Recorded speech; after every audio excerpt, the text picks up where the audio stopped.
बहुत समय पहले की बात है। किसी गांव में एक सम्राट था। उस सम्राट के पास सब कुछ था। बेशुमार दौलत थी, अच्छी प्रजा थी जो उसका ख्याल रखती थी, उसके आदेशों का पालन किया करती थी और वह भी अपनी प्रजा का खूब ध्यान रखा करता था। उन्हें कभी किसी चीज की कोई कमी महसूस नहीं होने देता था। कहने को तो उस सम्राट के पास सब कुछ था, किसी चीज की कोई कमी नहीं थी, लेकिन उसका मन कभी किसी एक काम पर नहीं टिक पाता था। वह जब भी किसी भी चीज को करने का प्रयास करता तो उसका ध्यान कहीं भटक जाता। इस चीज को लेकर वो बहुत चिंतित रहता था। कई बार वह अपने बगल के राज्य के राजाओं से भी मिला था और सभी ने उसे अलग अलग राय दी थी। सभी ने उसे अलग अलग तरीके बताए थे। जो भी तरीके उस सम्राट ने सुने थे, उन तरीकों को अपने जीवन में उतारा, लेकिन उन उपायों से उसे कोई लाभ न मिला, जिसके कारण वह हमेशा चिंतित रहता, परेशान रहता। कई बार तो रातों को उसे नींद भी नहीं आती और वह केवल करवटें बदलता रहता। एक दिन सम्राट के कानों तक एक बात पहुंची कि उसके राज्य में एक ऐसा असाधारण व्यक्ति है जिसके शब्द अनमोल है, जिसके एक एक शब्द में जीवन का रहस्य छुपा है, जीवन का सत्य छुपा है। और उस व्यक्ति से मिलने के लिए लोग दूर दूर से आते हैं, क्योंकि हर व्यक्ति की समस्या का समाधान वह बहुत ही सरलता और आसानी से करता है। यह बात सुनकर सम्राट बहुत प्रसन्न हुआ। उसे लगा कि अब उसके सवालों का जवाब उसे मिल जाएगा। इतनी तारीफ सुनकर सम्राट ने यह तय किया कि वह तुरंत ही जाकर उस व्यक्ति से मिलेंगे और उसे यह भी पता चल जाएगा कि जो लोग उनकी इतनी तारीफ कर रहे हैं, क्या वह सच है या नहीं। अगले दिन सुबह सुबह वह सम्राट उस व्यक्ति से मिलने के लिए निकल गया। रास्ता कुछ ज्यादा ही लंबा था, जिस कारण सम्राट ने बीच रास्ते में आराम किया। वहां पर उपस्थित हर कोई उस व्यक्ति के बारे में जानता था। जब सम्राट ने उनसे उस व्यक्ति के बारे में पूछा तो वे लोग उस असाधारण व्यक्ति की खूब तारीफ कर रहे थे। तभी सम्राट ने सोचा कि लगता है यह व्यक्ति बहुत बुद्धिमान है, बहुत ज्ञानी होगा और प्रभावशाली व्यक्ति होगा, अन्यथा हर कोई उसकी इतनी तारीफ नहीं करता। जरूर ही उस व्यक्ति में ऐसी कोई बात अवश्य है जिसके कारण हर कोई उन्हें जानता है और उनकी तारीफ कर रहा है। उस व्यक्ति की तारीफ सुनकर सम्राट के मन में उस व्यक्ति से मिलने की उत्सुकता और अधिक हो गई। अब वह सम्राट जल्द से जल्द उस व्यक्ति से मिलना चाहता था, जिसके कारण वह आगे का सफर तय करना शुरू कर देता है। जैसे तैसे वह सम्राट उस व्यक्ति के आश्रम पहुंचा, पर आश्रम में उसे कोई नजर नहीं आया। आश्रम के पीछे एक छोटा सा बगीचा था। जब सम्राट वहां पहुंचा तो उसने देखा कि एक माली बगीचे में काम कर रहा था। उसका पूरा शरीर मिट्टी से लथपथ था, पैरों में कोई चप्पल नहीं थी। इसको देखकर सम्राट ने माली से कहा, सुनिए महोदय, इस आश्रम के मालिक कहाँ हैं? मैं उनसे मिलने आया। इस पर वह माली जवाब देते हुए कहता है, श्रीमान आप अंदर बैठिए, मैं उन्हें बुलाता हूं, वह जल्द ही आपसे मिलेंगे। माली की यह बात सुनकर सम्राट अंदर कुटिया में जाकर बैठ गया और उस असाधारण व्यक्ति के आने का इंतजार करने लगा। कुछ देर प्रतीक्षा करने के बाद जब असाधारण व्यक्ति उस सम्राट के सामने पहुंचा, उसने देखा कि यह तो वही व्यक्ति है जो बगीचे में काम कर रहा था। सम्राट ने उन्हें नमस्कार किया और बहुत हैरानी से कहा, अरे आप तो वही माली है जो बाहर बगीचे में काम कर रहे थे। लेकिन अब की बार तो माली एक बौद्ध भिक्षु के रूप में आया था। तभी बौद्ध भिक्षु सम्राट से कहते हैं, सम्राट मेरा मजाक माफ कीजिए, मैं बगीचे में छोटा सा काम कर रहा था। मैं ही यहाँ का माली हूँ और मैं ही वह असाधारण व्यक्ति हूँ जिससे आप यहाँ इतनी दूर मिलने आए। कृपया करके अपने आने का कारण बताएं। इस पर सम्राट उन बौद्ध भिक्षु से कहता है, हे महाराज, मैंने सुना है कि आप जैसा व्यक्ति इस पूरे राज्य में नहीं है। मैंने आपकी तारीफ सुनी है, मैंने आपके बारे में कई सारी अच्छी बातें सुनी है। मैंने यह भी सुना है कि आपके पास जो भी अपनी समस्या लेकर आता है, उसकी समस्या का समाधान आप अवश्य करते हैं। इसी कारणवश मैं आज आपसे यहाँ पर मिलने आया हूँ और मैं आपसे उपदेश सुनना चाहता हूँ, लेकिन मेरे मन में एक शंका है। इस पर बौद्ध भिक्षु सम्राट से कहते हैं, कैसी शंका? इस पर सम्राट कहता है, मैंने बहुत से विद्वानों को देखा है, बहुत से ज्ञानियों को देखा है। वे जब भी चलते हैं तो उनके पास तरह तरह की ज्ञान की किताबें होती हैं। उनके पास ऐसा कोई ना कोई संकेत जरूर नजर आता है जिससे यह पता चल सकता है कि वे लोग ज्ञानी हैं। लेकिन आपके पास तो ना कोई ज्ञान की किताबें हैं और ना ही कोई ऐसी कला के संकेत आप में नजर आ रहे हैं, लेकिन उसके बावजूद आप बहुत शांत नजर आ रहे हैं। क्या आप मुझे इसका रहस्य बता सकते हैं? इस पर बौद्ध भिक्षु मुस्कुराने लगे और सम्राट से कहते हैं, मेरा ज्ञान तो इस संस्कार में प्रकृति के रूप में हर जगह है।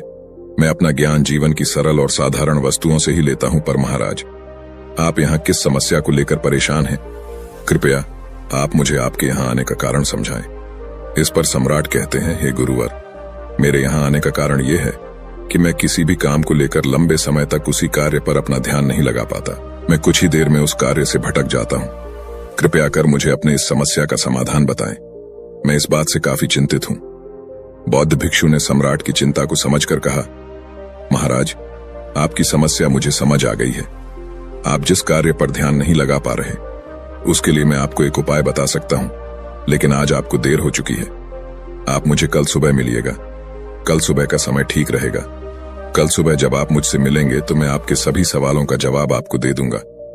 ये कहकर बौद्ध भिक्षु वापस अपने बगीचे में लौट गए और वह सम्राट भी वापस अपने महल लौट गया। लेकिन सम्राट को रात भर नींद नहीं आए। वह बस यही सोच में लगा था कि आखिर बौद्ध भिक्षु मुझे क्या बताने वाले हैं। वह तो मुझे एक साधारण से माली नजर आ रहे हैं, लेकिन जिस तरह से उनका मन शांत था, जिस तरह से वह शांत नजर आ रहे थे, ये बहुत आश्चर्य करने वाली बात है। रात भर सम्राट इन्हीं ख्यालों में खोया रहा।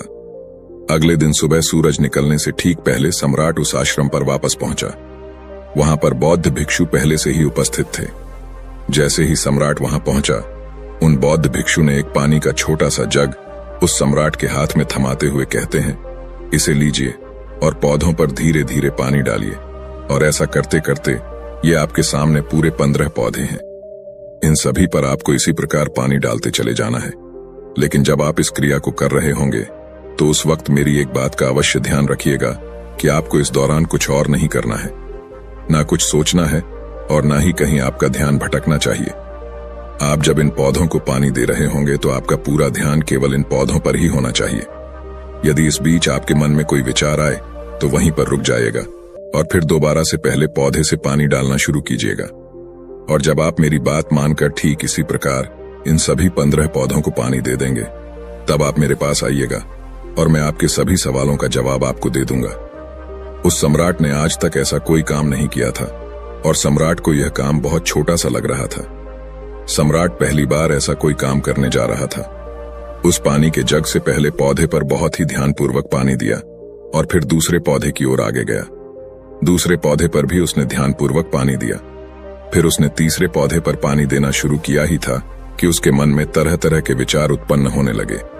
उसे अपने महल का बगीचा याद आने लगा, जहां पर तरह तरह के फूल थे, तरह तरह के पौधे लगे हुए थे। तभी अचानक उस सम्राट को उन बौद्ध भिक्षु की बात याद आ गई। यदि मन में कोई भी विचार उत्पन्न हो तो उसे फिर से पहले पौधे से पानी देना शुरू करना होगा। तुरंत ही पहले पौधे के पास वापस पहुंचा और उसने फिर से पहले पौधे को पानी दिया। दूसरे पौधे को उसने फिर से ध्यानपूर्वक पानी दिया। जैसे ही वह तीसरे पौधे पर पहुंचा, उसके मन में फिर से कई तरह के विचार उत्पन्न होने। अब की बार ये सोच रहा था, पता नहीं मेरे बिना मेरे साम्राज्य में क्या हो रहा होगा। और अब की बार सम्राट को बहुत क्रोध आने लगा। उसने सोचा कि आखिर मैं ये छोटा सा कार्य क्यों नहीं कर पा रहा हूं। वह तुरंत ही फिर से पहले पौधे के पास पहुंचा। उसने अब की बार बहुत ध्यानपूर्वक पहले पौधे को पानी दिया, दूसरे पौधे को भी ध्यानपूर्वक पानी दिया।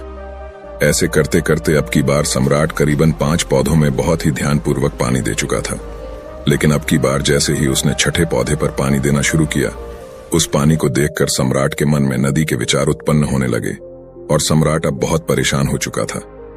जितनी बार वह पौधों को पानी देने का प्रयास करता है, हर बार वह असफल हो जाता।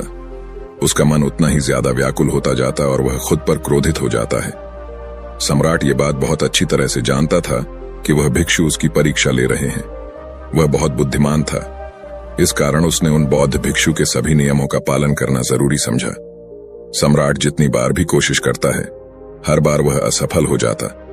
उसका मन उतना ही ज्यादा व्याकुल होता जाता है, हमेशा खुद को किसी न किसी विचार में उलझा हुआ पाता। ऐसे ही करते करते सुबह से शाम का वक्त हो चुका था, लेकिन अब तक वह सम्राट पूरे 15 पौधों में पानी नहीं दे पाया था। जब बौद्ध भिक्षु लौटकर शाम को वापस आश्रम लौटे तो उन्होंने देखा कि वह सम्राट थक हार कर बैठा हुआ है और तरह तरह की बातों में उलझा हुआ है। तभी बौद्ध भिक्षु सम्राट के पास पहुंचे और कहने लगे, हे सम्राट, मैं तुम्हारी ईमानदारी से बहुत खुश हूं।